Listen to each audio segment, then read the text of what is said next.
Mini episode 724 of the FDH Lounge is brought to you by Sportsology, delivering unconventional columns and webcasts about sports, TV, music, movies, and more. Follow them on the web at sportsology.com. The FDH Lounge. You want to schedule your life around it. A long time ago, on a gloomy, wet Cleveland spring night, two men stand alone amidst the late-night drizzle. Their voices echo across the vacant station parking lot as they debate the merits of the great American radio show that have been missing for far too long. On that night, an idea was born. That idea became the FDH Lounge.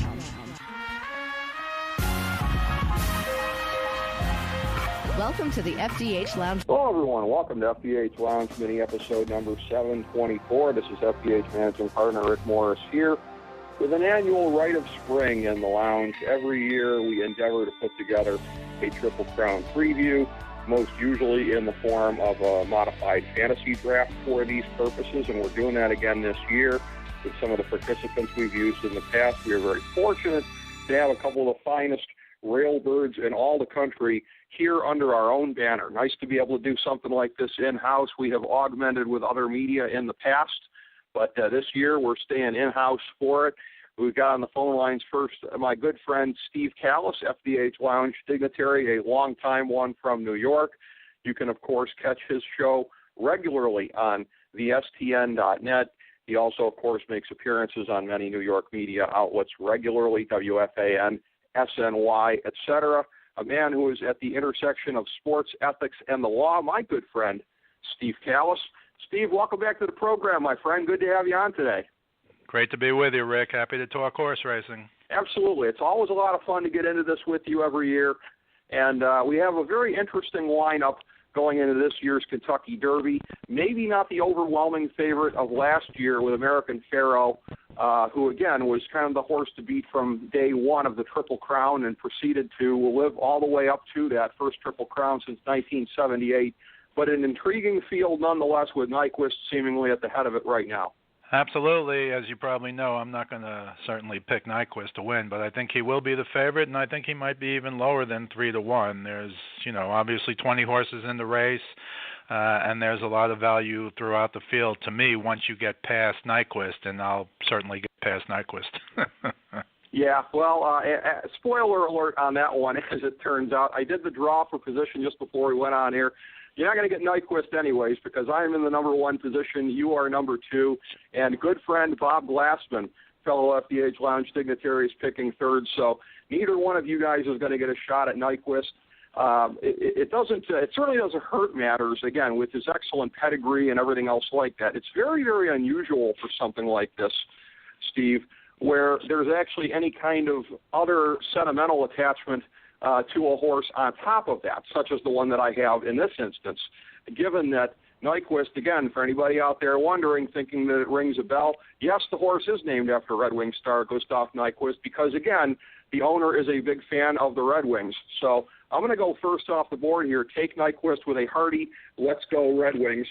Certainly there's a lot to back up my selection beyond that. You're looking at the fact that he's racing from number 13, a pretty nice perch for him here. He won from 13, of course, in the Breeders' Cup Juvenile, 7-0 lifetime. He's won from kind of all over the track. And from some of the stuff I was seeing, some of the analysis on NBCSN, they were also talking about his ability to win even when he's running wide. He's kind of hung out there a couple times on the turn such that the trainer had kind of said, okay, well, who else do we have in this race? And then he comes back to win. So he's shown an excellent ability to recover that he may or may not need in any of the next three races.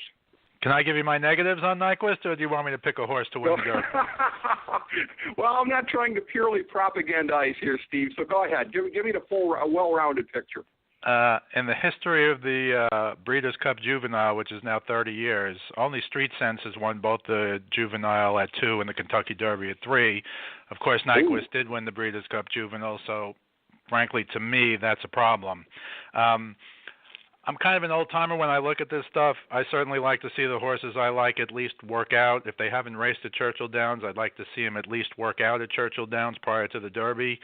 You don't want to hear after the race, my horse just couldn't grab the track.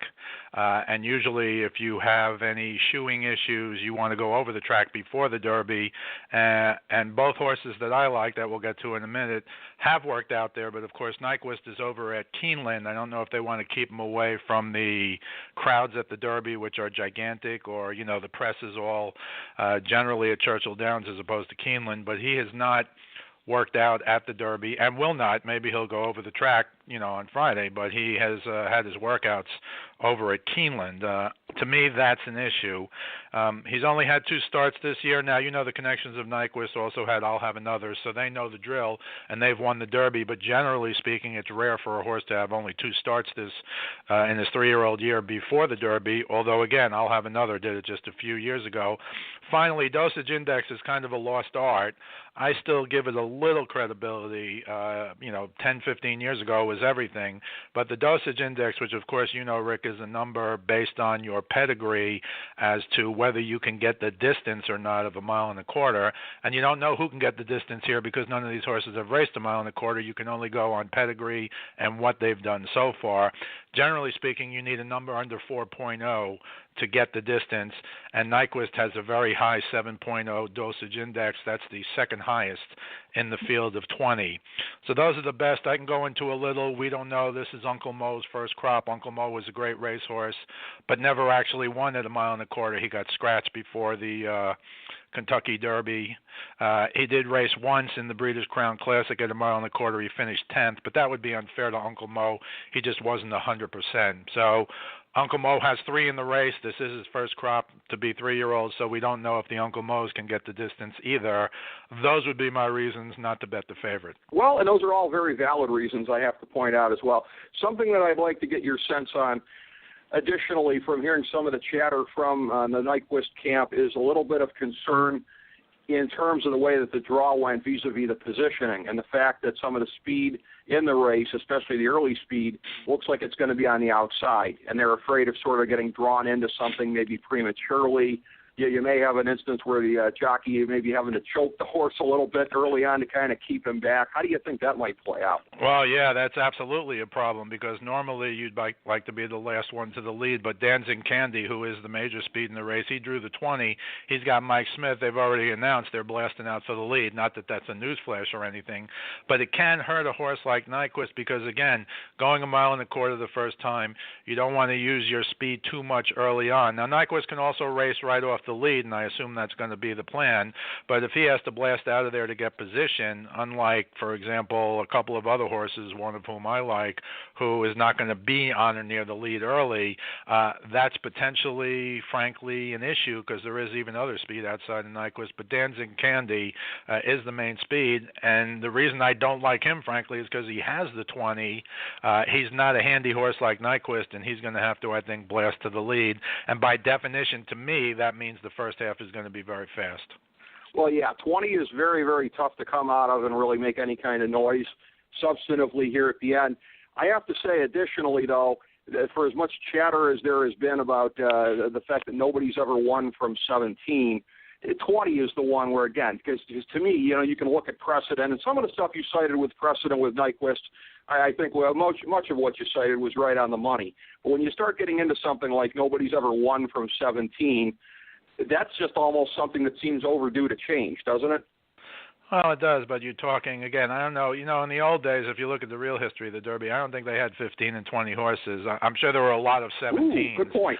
I'm sure there are a lot of 17s, but I almost think that's a numerical anomaly. So if the horse was in the 17, if he was in the 16 or the 18, he'd have a better chance than he would if he was in the 17. That I don't believe. But having said that, if you're looking at 20 horses and More Spirit, who has the 17, he is a nice horse. If you're looking at those kinds of things, you're looking for reasons to throw horses out. So I've given you a bunch, in my opinion, for Nyquist, but the horse I'm going to give you, should I give you the horse I like now? Because you can give me right ahead. reasons. You're up next. Yeah. You can give me some reasons why I could give you some reasons why you could throw him out. But I like number 11. I like number 11, Exaggerator. He is the second favorite because he won a monstrous race in the Santa Anita Derby. Kent DeSormo's the jock, and his brother Keith is the trainer. Now, Kent DeSormo has won. He's won 3 Kentucky Derbies. He won with Real Quiet. He won with Fusaichi Pegasus. He won with Big Brown. So this guy's been around a long time. When you start to look at breeding, and we did a little bit with the dosage index on Nyquist, well, Exaggerator has the right dosage index, but I'm more impressed by the fact that he's by Curlin. And Curlin, you'll recall, years ago, he won the Preakness.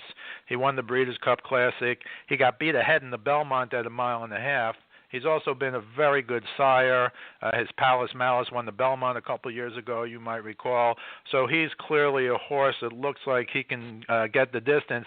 Even Keen Ice, who's also by Curlin, you might remember, beat American Pharoah in the Trappers last year after American Pharoah won the Triple Crown. So he certainly has the license to go the distance.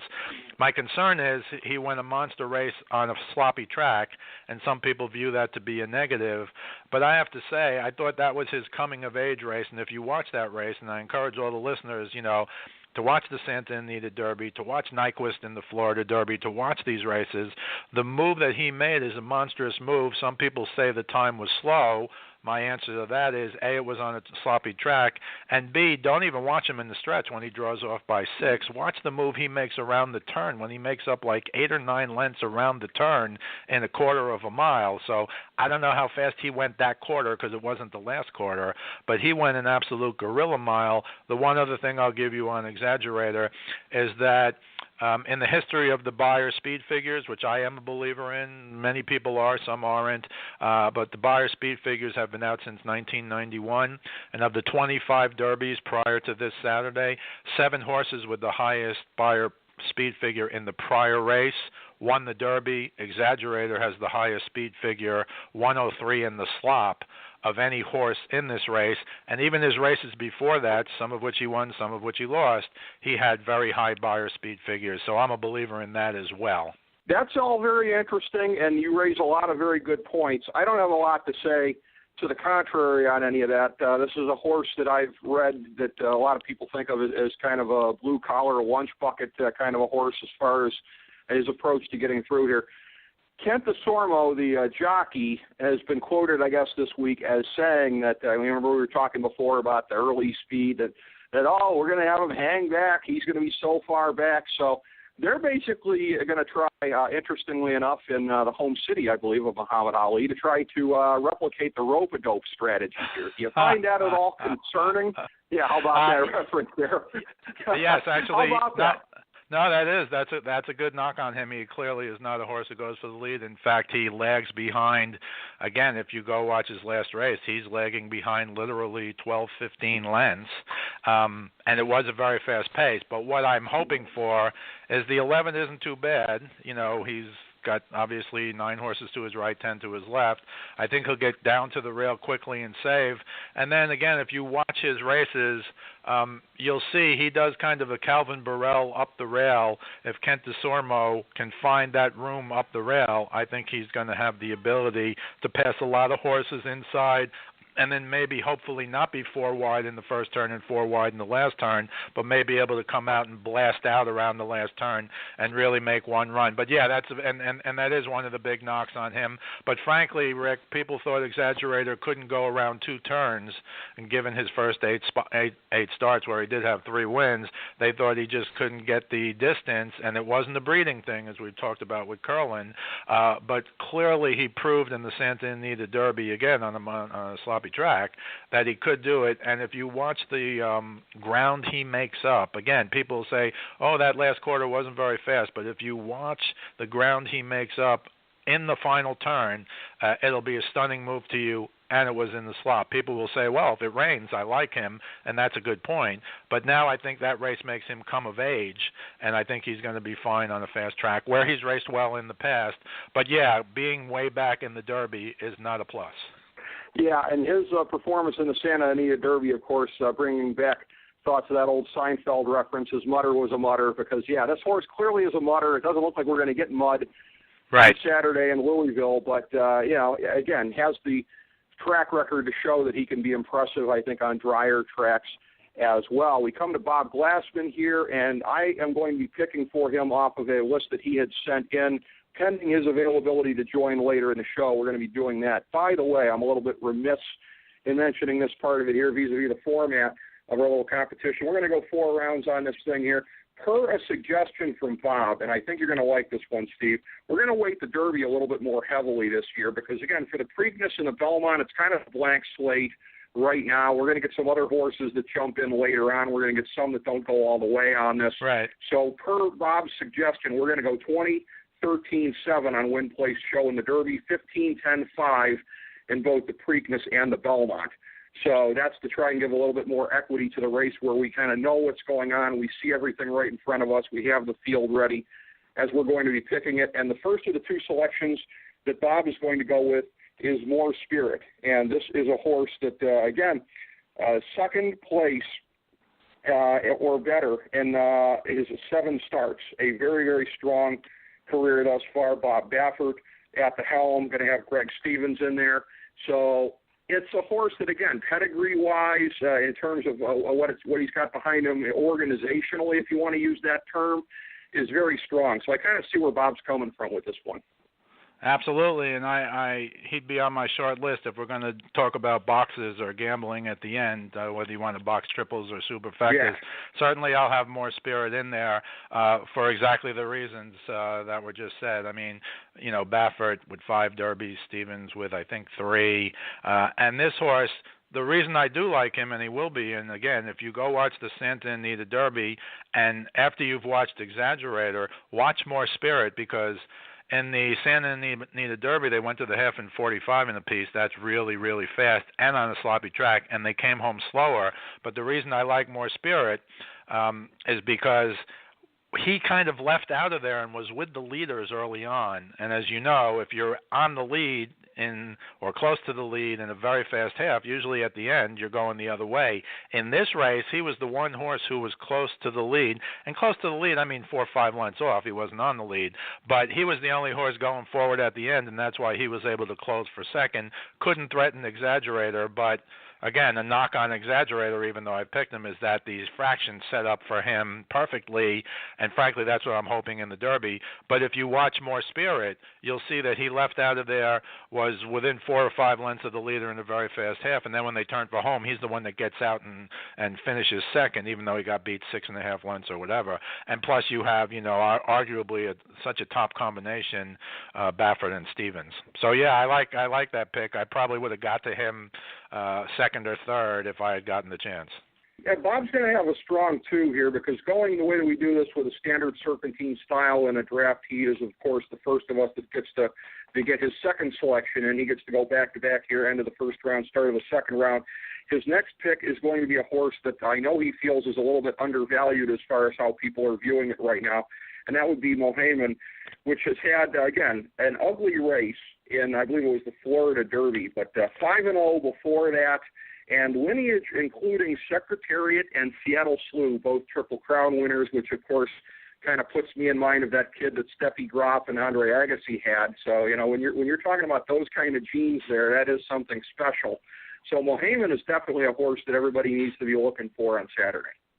Yeah, well, I'm disappointed he picked those 2 because I would have taken either one with my second pick. But Mohaymen, to me, I was trying to pick for a win to be between Exaggerator and Mohaymen. And when I watched the Florida Derby, where, you know, that was the big undefeated horses, Nyquist against Mohaymen, when I watched that and I watched it live, I said to myself, you do not throw Mohaymen out because of this race. And again, if people watch these races, you can watch Nyquist. He goes to the lead, he stays on the lead, and he wins. But watch Mohaymen. He's 4 wide on the first turn. He makes an absolutely gigantic move where he's 3 and 4 wide on the final turn, actually loops the field to get head and head with Nyquist and then flattens out in the stretch. And the reason I pick Exaggerator before Mohaymen, because in my opinion he moved very early in that race. Maybe the jock thought he had to, but he moved very early. But again, that race is only, a mile and an eighth, so he has to do everything he did and go another quarter mile. But I think this time the jock will tell, the trainer will tell the jock, I don't want you moving that early, because that was a death move. And again, if you watch the race, he got to Nyquist at the top of the stretch. Then Nyquist drove on to win easily, and Mohaymen faded to fourth. But I did not think that was a terrible race at all. People were disappointed because he was undefeated, but he did not get a good trip, and I absolutely think he has a chance to win. In fact, one of my gambling suggestions was going to be to bet Exaggerator, Mohaymen, everybody in triples, and also Mohaymen, Exaggerator, and everybody in triples, because I think with Nyquist either third or out of the triple, those numbers will be big numbers, even though those horses will be 8, 10, 12 to 1. I think those are very good points. We move to your second pick here, Steve. You just read my second. you just read my second and third picks. All right, let me rephrase that. The second one you're going to get successfully here. You got Exaggerators. Who are you going to pair him with in the second round? I'm going to pair him with Creator, who's inside. He's got the 3. Asmussen, who is just elected to the Hall of Fame. He's an excellent trainer. He's got 2 in, but I like Creator as the better of the 2. Gunrunner, the other horse, has the 5. I don't think they race as an entry in the Derby. I think they're owned separate. So these horses will be much higher. See, I think Nyquist is going to be the big favorite, but Exaggerator is going to take some money. I think Mohaymen will take some money. I think More Spirit will take some money. But when you get to these other horses now, I think they're going to go up rather than down. So I like Creator as a long shot. And since I have to pick a second pick here, and it can't be Mohaymen or More Spirit, it actually might have been good to pick third in this, Rick, because now you don't get to pick till 6th. But I will take Creator as my second pick. It's a good, solid pick there for you. And again, you picking in the middle, you're the only guy in this thing that doesn't get to go back-to-back on any of your picks. And again, in all of the fantasy drafts we've done over a period of time, I know that our senior editor, Jason Jones, feels like nobody has ever been scooped the way that he has repeatedly here. But a couple of years, of course, going off the board there. Before that, I'm going to give you the first of my 2 picks here, end of the second round, start of the third round. I'm going to go with the number 5 horse, Gunrunner, who you just mentioned a second ago here, right. 4-1 lifetime, 151 points in the prep races. So if that matters to you, he's the leader out of all the horses tallying points coming into this one here. So end of the second round, that feels like pretty good value to me. You get no argument from me. I think the Asmussen horses are both close, and I think they're both live, so certainly, and he's a now Hall of Fame trainer, so I think he certainly has a chance.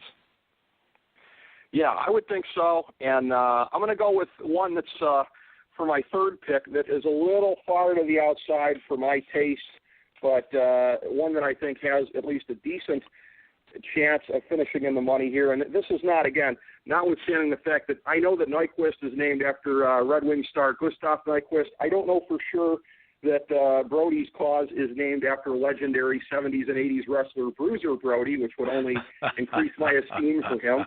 I don't know that one. I'm just laying it out there. But nevertheless, whether he is named for him or not, that's going to be my third round pick. And again, not a real good start in the Tampa Bay Derby, but coming down a little bit better in the Bluegrass. And so again, a horse that's had its ups and downs, but you're going to have that as we now move into the back half of the draft. Yeah, well, I really think he's hurt by the 19. If he was inside, he'd get much more action than he's going to get. But I certainly think he's a good selection. He won the Bluegrass. That's a grade 1. A lot of horses have won the Bluegrass and then won the Derby. And horses have won from that auxiliary gate, as you know, 15 and out. They have won from out there. I just think 19 is just a little too far, as I think, the other real good horse, the 20, Dancing Candy, I think he'd be much more live if he were inside as well. So very good horse, very tough post. He's going to need everything to go right, no question about it. I see that we have Bob on the phone lines here. We will get to him after your pick here, after your third-round selection. Who are you going to pair with Exaggerator and Creator? Can't we ask Bob if he wants to withdraw either More Spirit or Mohayman? Just kidding. Just kidding. I'm going to pick, and now you're getting low on my depth chart, but I'm going to go with I'm going to go with number 9, Destin, who was a very good winner in the Tampa Bay Derby. He even got knocked around. Now, that's a grade 2, so obviously he's stepping up with the big boys now. But I will say his buyers in his last 2 races have been very good. They were both only a mile and the 16th, although, again, he was going forward in both at the end. So as my third pick, because I have to pick a third pick, I'll pick Destin, number 9. All right, you'll go with him for you in that spot here. Before we bring on Bob, we'll just do a quick recap here so he can hear how this went thus far. I started things off with Nyquist. You, Steve, then went with Exaggerator in the first round. And the 2 top picks off of the list that Bob submitted to me ahead of time, More Spirit and Mohayman, were his first 2 slots there. As we go back through the Serpentine draft second round, you, Steve, ending up with Creator. I then went Gun Runner and Brody's Cause. You just select Destin with this pick here, and we come back to Bob for his third round end selection and beginning of the fourth round selection. First, we'll get his thoughts on what's happened thus far. How you doing today, Bob? I think we had a little bit of a pass post, but owe that to a specific company that we will not talk about. But good to be with everybody. Steve, always a pleasure. As usual, the year's treated me a tad roughly, and no matter what I do, no matter what I observe, what I take, what I bet, the results are the same. But we're going to go for a change here on Derby Saturday, and I believe in coming up to me, I'm going to choose a horse that shows that embodies the spirit of most people in Cleveland when they want to try to get out of having to watch the Browns on any given Sunday. Number 15, Outwork. You're going to start the fourth round for us as well, pairing with More Spirit, Mohayman, and Outwork, the first of the fourth round selections. Okay, well, we're going to take somebody more of a name horse, somebody I've heard mentioned earlier in the week, a certain friend, whether you pronounce it Laney or Lonnie, as I would rather. That's what we're going to go with, the import a bit. Somebody who hasn't done particularly well, and nobody's got any great pass over the track, but somebody just for a name, for the sake of a name, I'm going to take it. And Steve, do you know anything about the jockey on this horse? On Laney, Utakataki, I really don't, except, I know obviously they're all from Japan, but I really don't know much about him. The only thing I did hear about him was not good because I heard, I'm trying to think who it was. I saw just a little bit of a preview show. It might have been Randy Moss who said that he's very bad in the gate, so the 7 and the 9, and I picked the 9 last, as you heard, but they're not going to be too happy because apparently he's unpredictable out of the gate, but certainly has some talent. The problem is a lot of these horses come in from the UAE Derby and they just don't do well in the Kentucky Derby, but certainly has some ability. And plus he's a tap-it, Bob, and so you give him a chance, I think.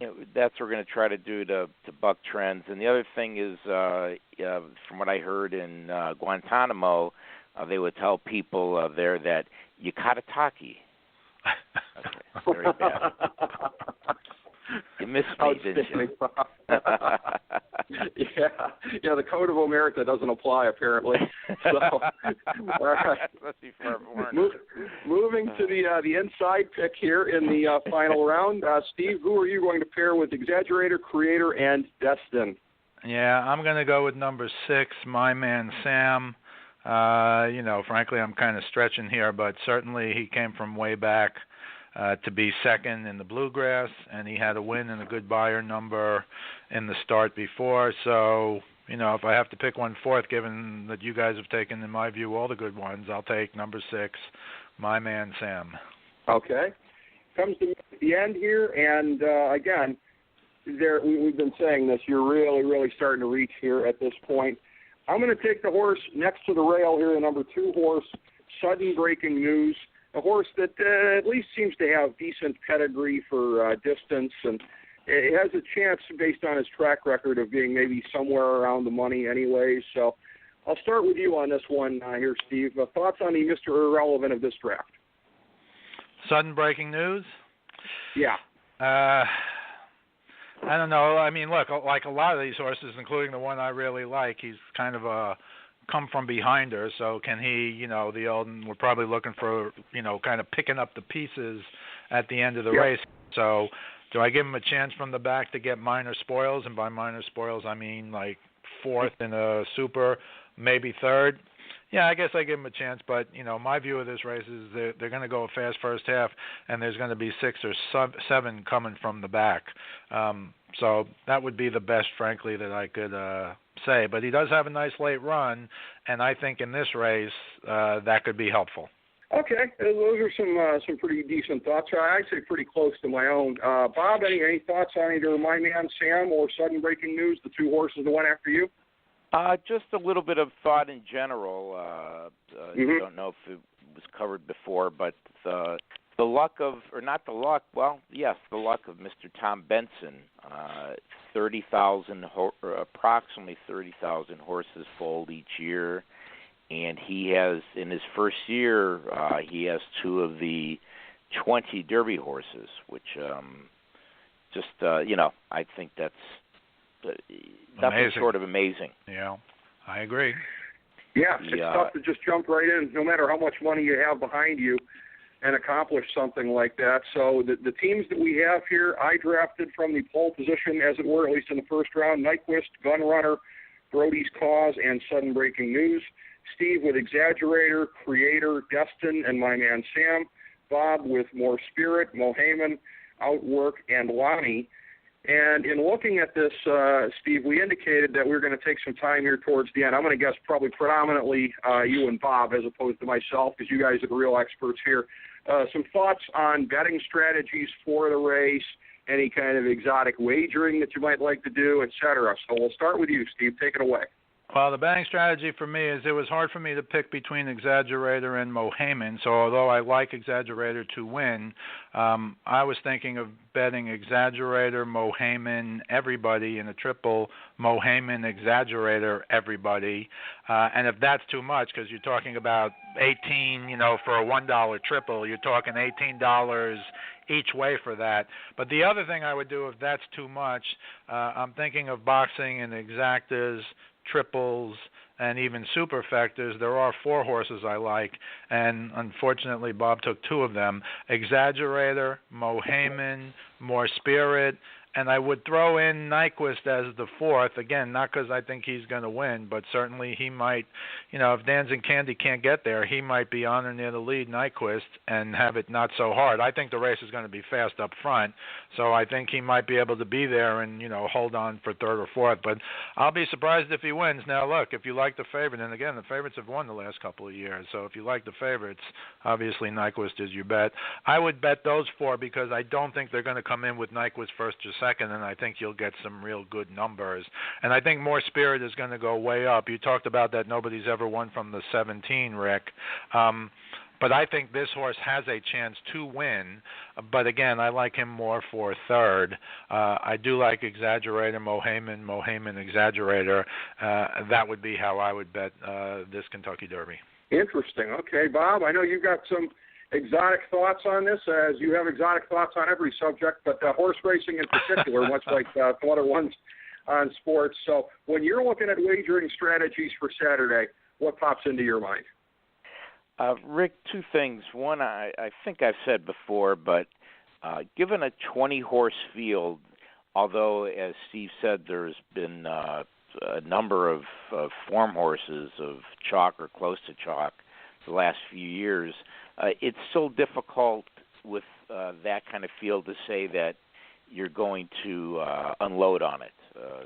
It'd be fun, but the number of horses garners the chance of a horse with a little bit of luck able to see the way, although it's been pretty formful the last few years. The other angle, just in general, and I think one that yields to Exaggerator, and earlier today I was trying to do as much of my in-depth weather forecasting as I can, that if the track comes up a little rainy, a little cuppy, a little muddy, I think that really favors Exaggerator, at least with a little bit of a mud preference over his competitors. I agree with that, Rick. It's just I think earlier in the week there was a chance, and now they've put off the rain till Sunday, so there's only like a 10%. You know, if I could go out there and spit on the track and it would and make it muddy, I would love to. And I hope Bob's right, and there's like one of those sudden storms. But apparently now that, which had been a chance earlier, 3 or 4 days ago, apparently is now not going to be like that. Although I hope Bob is right and I'm right, because, of course, Exaggerator will get pounded at the windows if it does rain, but I don't think that's going to happen. I'll say it again. Bob puts me in mind of Kramer getting a tip about a mutter here with his advocacy of Exaggerator on Saturday. But, that doesn't mean it's not true. But, having said that, it's going to be very, very interesting to see. And as far as it goes, my dad and I are actually going to be at a track in Wheeling on Saturday, right about the time this is going on. So we're going to jump on this when we are there. I would think the weather pattern is probably supposed to blow across, more or less, I think, straight from Louisville. And from everything I've been seeing for Saturday, it doesn't look like that's really going to be an issue. So we'll have to see what the weather ends up being like. See if we have any more thoughts from you fellas before we wrap this up. Steve, I'll start with you. Well, I think that's pretty much, I went back and forth between Exaggerator and Mohaymen, because I think you're going to get more value on Mohaymen, because his race, a lot of people think he was terrible in the Florida Derby, and I don't. Nyquist went 47 to the half, very slow, so he was able to run off. Mohaymen was 4 wide in the first turn and 4 wide in the last turn, and again, if you watch the replay, he made an unbelievable move around the turn, very hard to do, so of course he flattened out. But to me, he's got to go an additional eighth of a mile, so that's a bit of a problem coming off that race in the Florida Derby. And if I had seen a little more from him, maybe I would have picked him. Exaggerator, some people say, if you get high buyer speed figures in sloppy tracks, that's a little misleading. My answer to that is if you look at his prior 3 or 4 races, he had excellent buyer speed figures in those as well. I think he's just matured enough, so I think even though he's going to get bet more because he drew off on the slop, I think the real smart money, if you will, is going to say, well, he did it in the slop, so I'm not going to bet him. So you still might get some value. I think he can do what he did in the slop. I think he can do what he did now on the fast track, because he went around 2 turns. The knock on Exaggerator was he couldn't go around 2 turns. And now not only did he go around 2 turns, they could have gone around again last month, and they wouldn't have beat him in the Santa Anita Derby. So that's how I decided between those two. Again, if Nyquist wins, I just tip my cap and move on, because I won't pick the favorite in the 20-horse race. I think that's bad value almost always. Although I did like Barbaro. I don't know if he was the favorite. He was undefeated, but he did pay $14.20, and that's why I liked him. He was not the morning line favorite in the Derby way back when. Well, whatever else I do betting-wise Saturday, I will put at least a little something on my horse Nyquist. Again, let's go Red Wings. So that will be my thought in going into it, my approach. Bob, any closing thoughts from you? Steve, with what I said earlier, I'm going to play the dichotomy and sort of think it's going to be formful. I can see every reason why Steve would discount, especially on a value sense, the Nyquist. Many reasons that he alluded to earlier as to why to go off of him, not be with him. But I'm gonna box Nyquist, Mohaymen, and Exaggerator, which is really a horrible bet. A horrible bet in terms of yield. But well, I don't know, Bob. With 20 horses in the race, and if Nyquist doesn't win, if he's second or even better third, I think with the other two you'll still get some good numbers, and certainly that's part of my superfecta box with more spirit. So I know what you're saying, though, in terms of yield versus all other numbers, but I don't think that'll be a really low number unless Nyquist wins, of course. And then because of the size of the field, and then with the super to take those three and put them with everybody else in a dime super, and we'll try to go against trend this year. Since I think in our 12th annual, I don't know what we advertise it as, but it sounds good, and even doesn't.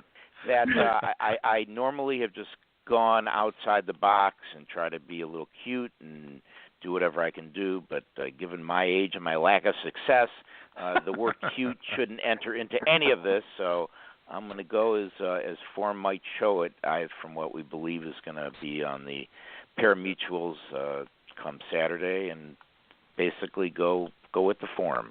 Well, hey, nothing wrong with going Chalky McChalkerson if it's one of those years. I mean, you don't want to be, the hipster who ends up throwing out all these exotic things that you think are supremely undervalued if it's not one of those years. And I think we all kind of got the sense as we were drafting here that the way that the value started to fall apart third round into the fourth round, that this does look like a year that's sort of more weighted to that nomenclatura if you've got it of the 6-7 horses in there, maybe a little more, maybe a little less, but that it could be horses from that group that end up predominating this year.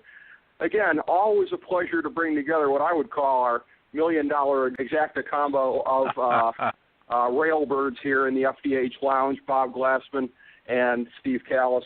Always a pleasure, fellas. Thanks so much for being on for a part of this. Already looking forward to 2017 and doing this again, but first we got the races, and that's going to be a lot of fun as well.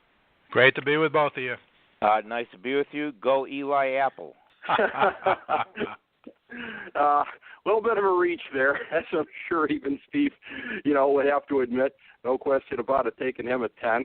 But another topic for another day. But thank you all, everybody, for being a part of FDH Lounge mini episode number 724. As we bring the show to a close, we would like to extend our deepest gratitude to NBC, CBS, ABC, Fox, all Clear Channel affiliates, TNT, TBS, USA, UPN, Deadspin.com, YouTube.com, YTMND.com, MySpace.com, various blogs, Fox News, CNN, CNBC, MSNBC, IamBoard.com, Billboard.com, Google.com, ESPN, ESPN2, ESPN News, ESPN Classic, NBA TV, NFL Network, Sports Time Ohio, Athlon Magazine, Comedy Central, Cartoon Network, The Boomerang Channel, QVC, BET, The Spice Channel, Steno Notebooks, Manwich, Papermate Office Supplies, waitresses, strippers, bartenders, garbage men, janitors, microwave popcorn, the writers of The Office, Scrubs, Entourage, My Name is Earl, Oz, Metalocalypse and the Boondocks, Aquafina, and the periodic table of elements.